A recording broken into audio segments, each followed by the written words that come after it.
یہ ایمان، قربانی اور صبر کی وہ داستان ہے جو صدیوں پر پھیلی ہوئی ہے۔ یہ ہے بیت المقدس، وہ جگہ جہاں زمین نے آسمان سے ملاقات کی، جہاں انبیاء نے قدم رکھے، جہاں وحی آتا، جہاں سے رسول اکرم کو معراج کی رات آسمانوں کی سیر کرائی گئی۔ یہ مقدس زمین صرف پتھروں اور دیواروں کی نہیں، یہ عقیدت، قربت اور محبت کی زمین ہے۔ ابتدا حضرت ابراہیم اور حضرت یعقوب کا زمانہ۔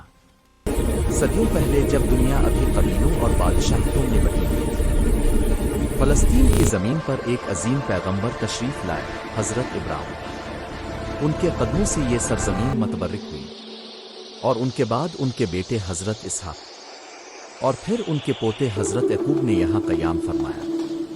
حضرت یعقوب ہی کے دور میں بیت المقدس کی بنیاد رکھی گئی۔ یہ وہ مقام تھا جہاں انسان اپنے خالق کے سامنے جھکتا تھا، جہاں سے ایک امت نے توحید کا پیغام دنیا تک پہنچانا شروع کیا۔ حضرت سلمان اور مسجد اقصی کی تعمیر۔ وقت گزرتا گیا، نسلیں بدلتی گئیں، پھر ایک دن وہ وقت آیا جب حضرت دیاد کے بیٹے حضرت سلمان کو اللہ نے حکم دیا کہ وہ الاقصی کی تعمیر کرے۔ انہوں نے ایک ایسا گھر بنایا جو زمین پر عبادت کا سب سے عظیم مقام بن گیا، مسجد الاقصی، یعنی سب سے دور مسجد۔ یہی وہ جگہ تھی جہاں انبیاء کرام نماز پڑھا کرتے تھے، جہاں آسمانوں کی دعائیں زمین تک اترتی تھیں۔ سلمان نے فرمایا تھا، اے رب، جو یہاں عبادت کرے اس کے گناہ بخش دے، اس کے دل کو روشنی عطا کر۔ اور یوں الاقصی وہ مقام بن گیا جہاں اللہ کا ذکر پہنچتا تھا، جہاں عدل، علم اور عبادت کا نور چھا جاتا تھا۔ بنی اسرائیل کا زوال اور اوکن سلیمانی کی تباہی۔ لیکن وقت کی ہوا جب بدلتی ہے تو تخت و تاج بھی بدل جاتے ہیں۔ بنی اسرائیل نے اللہ کے احکام سے روگردانی کی، انبیاء کی نافرمانی کی اور عدل و ایمان کو چھوڑ دیا۔ پھر اللہ کا عذاب نازل ہوا۔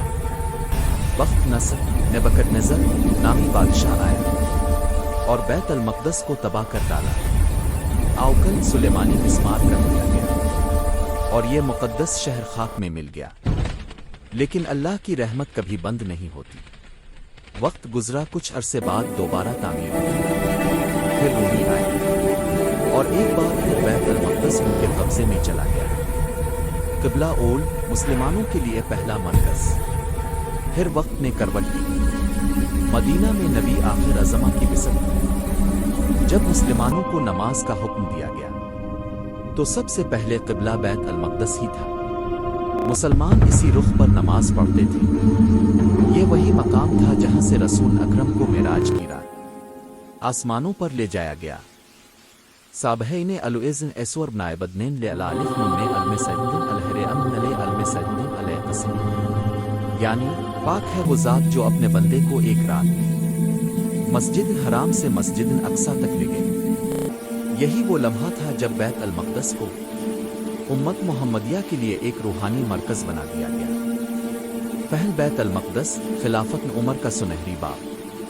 پھر وہ دن آیا جب عدل اور ایمان کی ایک نئی صبح ہوئی۔ اسلام عرب سے نکل کر شام، مصر اور عراق تک پھیل چکا تھا۔ رومی سلطنت کمزور ہو رہی تھی اور اسی دوران فلامچوٹی کے دوم حضرت عمر بن الخطاب کے دور بیت المقدس فتح ہوا۔ سن 637 عیسوی میں جب اسلامی لشکر نے شہر کا محاصرہ کیا تو اہل بیت المقدس نے کہا، ہم صرف اس وقت ہتھیار ڈالیں گے جب خود عمر بن الخطاب آ کر معاہدہ کریں گے۔ جب حضرت عمر مدینہ سے بیت المقدس کی طرف روانہ ہوئے تو منظر ایمان افروز تھا۔ خلفان وقت ایک اونٹ پر نوکر کے ساتھ باری باری سوار ہوتے تھے، پاؤں میں پیبند لگے کپڑے، دل میں تقوی اور عدل۔ جب وہ شہر کے دروازے پر پہنچے تو رومی پادریوں نے حیرت سے کہا، یہی وہ خلیفہ ہے جس کے عدل کی گونج آسمانوں تک گئی۔ حضرت عمر نے معاہدہ کیا جسے عہد العمریہ کہا جاتا ہے۔ اس میں فرمایا گیا کہ عیسائیوں کے گرجے محفوظ رہیں گے، کسی عبادت گاہ کو نقصان نہیں پہنچایا جائے گا۔ پھر عمر نے اپنے ہاتھوں سے مسجد اقصی کا مقام صاف کیا اور وہاں سجدہ کیا۔